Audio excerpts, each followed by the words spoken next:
नमस्ते। समांतर श्रेणी के पार्ट 3 में आपका स्वागत है।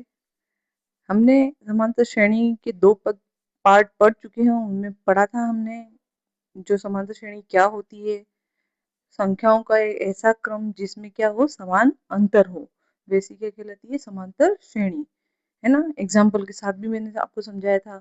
समांतर श्रेणी का जो पहला पद होता है उसे ए बोलते हैं, और जो अंतर होता है सार्वअंतर उसको बोलते हैं डी, है ना। सार्वंत्र को क्या बोलते हैं, डी बोलते हैं। तो जो ए और डी होते हैं, है ना, इनको पढ़ा था अपन ने।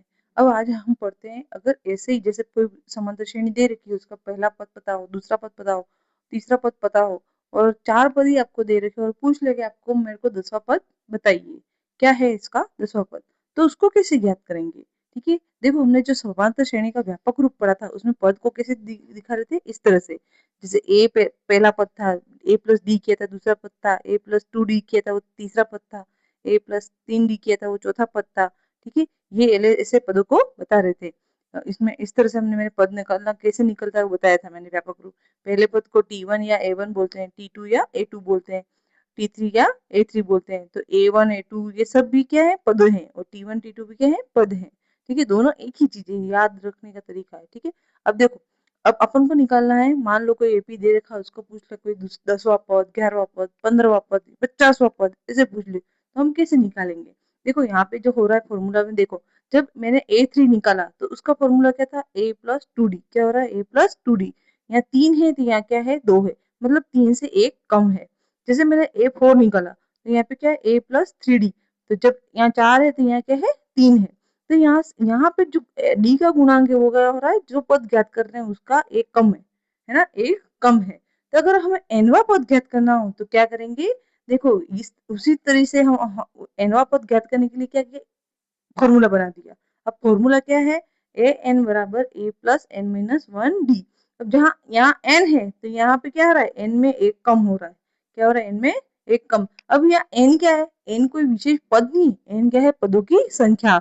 एन की जगह 10 20 30 40 सब कुछ रख सकते हैं, जो सवाल में पूछा है आपको उससे निकलता है। जैसे अगर यहाँ पे ए 20 लिख दिया, यहाँ पे लिख दिया एन की जगह 20 दे दिया, मतलब पद जो दे रखा है 20वां पद दे दिया, तो ए 20 क्या होगा, ए प्लस 20 माइनस 1d। तो 20 माइनस 1 कितना होगा, 19। तो ए प्लस क्या हो जाएगा, 19d। तो ए 20 का मान कितना होगा, ए प्लस 19d, है ना। इस तरह से हम 20वां पद निकालेंगे। अगर मेरे को 25वां पद के दें तो यहाँ पे क्या होगा, एन की जगह 25 हो जाएगा, तो ए प्लस 25 की जगह क्या आएगा, एक कम हो जाएगा, 24d। 24d, ठीक है। तो 25वां पद का फॉर्मूला क्या होगा, ए प्लस 24d। अगर मेरे को 18वां पद ज्ञात करना, क्या होगा, ए 18 बराबर ए प्लस 17d। ठीक है, उस तरह से अपन अलग अलग पद निकाल सकते हैं। तो यहाँ पे n क्या है इस फॉर्मूले में, देखिए फॉर्मूले में n क्या है, पदों की संख्या।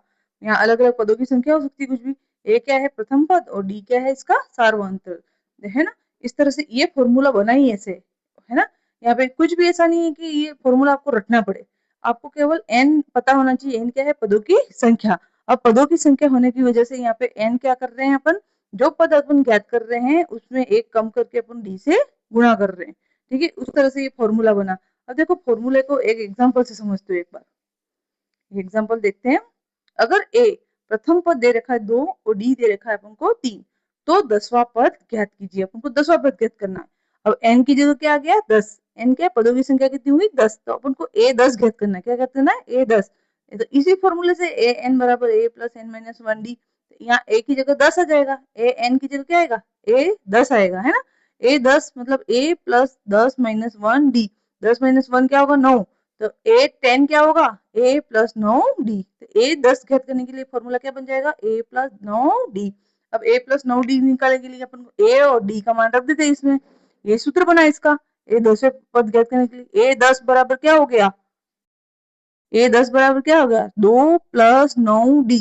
डी की जगह क्या आ गया, 3 आ गया, है ना। और तो ए 10 बराबर क्या होगा, 2 प्लस 27, और 10वां पद क्या आ गया, ए 10 क्या गया, 29। इस तरह से हमने क्या किया, ए 10 निकाला, मतलब 10वां पद ज्ञात किया। इस तरह से कोई भी पद आ गया तो इस फॉर्मूले से अपन ज्ञात कर सकते हैं। फॉर्मूला रटने की जरूरत नहीं, आपको समझना है। अगर मेरे को 50वां पद पूछ ले तो ए 50, ए प्लस 50 49 डी आएगा, एक कम आ जाएगा। अगर 100वां पद पूछ ले तो क्या पूछेंगे, ए प्लस 99 डी। ठीक है, 99 डी। इसलिए 99 आ जाएगा। दिमाग में यही रखना है कि a प्लस क्या हो रहा है, a प्लस के बाद में कौन सी संख्या d के साथ में गुणांक लिखूं, वो ध्यान रखना है केवल। जो पद ज्ञात कर रहे हैं उससे एक कम। ठीक है, प्रैक्टिस करेंगे इन पे क्वेश्चन पे तो आपको और भी समझ में आएगा। Thank you.